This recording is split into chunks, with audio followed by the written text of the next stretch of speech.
I'm Jamie, and I'm the Unicorn Recruiter. I've worked in global talent acquisition for 15 years, both as an in-house and as an agency recruiter. I'm also a leadership development coach, and I now help companies hire their top talent, also known as unicorns, and help job seekers find their next position. Join me each week for tips and tricks and how to navigate not only finding your next position, but also career development. This is the Unicorn Recruiter Podcast.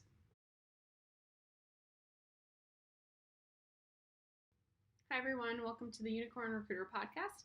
And today we're going to talk about LinkedIn profiles.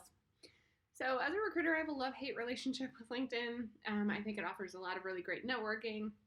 I use it very heavily to fill positions and meet new clients and candidates. I use it a lot. However, I think it's a tool that unless you're going to take some of LinkedIn's paid courses or you're going to spend a lot of time on it, for the average job seeker, it's probably a little bit more involved than what most people want to be. However, what I will tell you is that you think of LinkedIn as your insurance for your job search. So 2023, I would say 80% of my career coaching, job searching clients had been at their companies for 5+ years. I had someone who had been at their current employer for 25 years. And they never thought that they would be in that position to have to look for a new job. So in most cases, if an event happens, you're not going to go try to take insurance out after it happens. Yes, you can, and there's riders and things you can do, right? But you're behind the 8 ball. So same thing when it comes to your job search. If you are not active on LinkedIn, if it's not something that you're used to kind of integrating into your daily life, you lose your job, and then the next day you're trying to figure out your password to log in because you haven't logged in 6 years.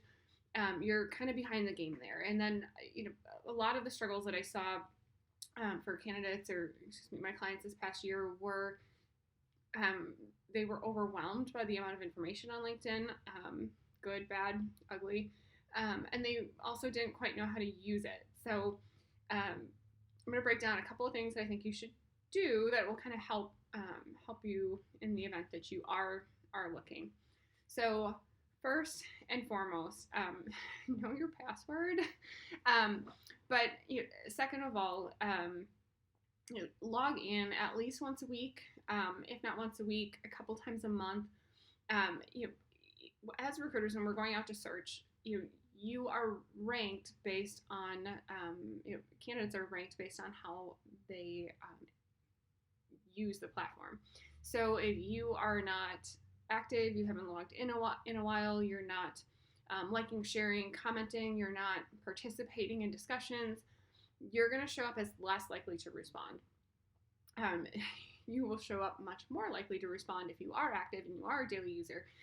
But in the event that you lose your job, you don't want to start the next day with trying to figure out your password and trying to figure out how to respond to comments and interact with the platform. So, log in a couple times a month, minimum once a week. More than that is great.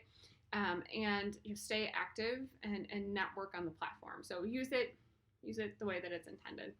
The next thing that I tell people too is that it's really important that you do have information on what you do on your LinkedIn profile. So keywords help us find you. If you just have business analyst as your job title and no other details, and we're searching for requirements gathering or technical specifications or documentation, anything like that, we're using Boolean searches to try to find candidates based on skill sets or technical skills, and you don't have that information on your profile, you're only going to show up if we just search business analyst in XYZ area, and even then you may or may not, depending on how close you are to the recruiters network. So the more information that you can have on your profile, one, it'll help you in the event that you are ever looking for a job, and two, it helps recruiters find you. So you can tell me, Jamie, I've been at the same company for 20+ years. I'm not going to be looking. I don't want to leave. I'm going to retire here. That's great. Like I said, I had people that were 20 plus years at one company and thought that they were going to retire there, and it didn't work out that way. But you also have friends and family and coworkers that you can connect with and network with and help them find positions as well. So I would say, out of the candidates that I didn't fill using LinkedIn, I guess I indirectly filled through LinkedIn because they came to me through referrals of people that I knew on LinkedIn. So as a recruiter, it's highly unlikely that I ever post and pray and find a candidate. So network, network, network. The other thing that I tell people too is make sure that you have a title or a header on your profile. It makes it much easier for us to find you. A title of manager isn't as descriptive as the infrastructure networking manager.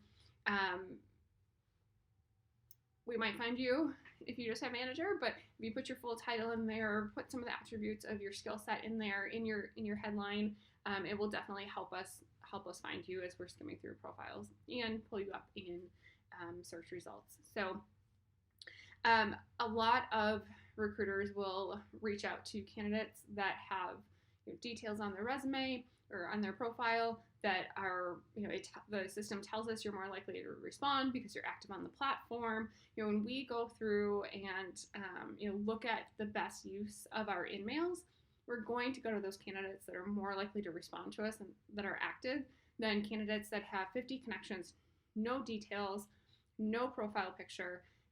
You're not very likely to respond to us in most cases.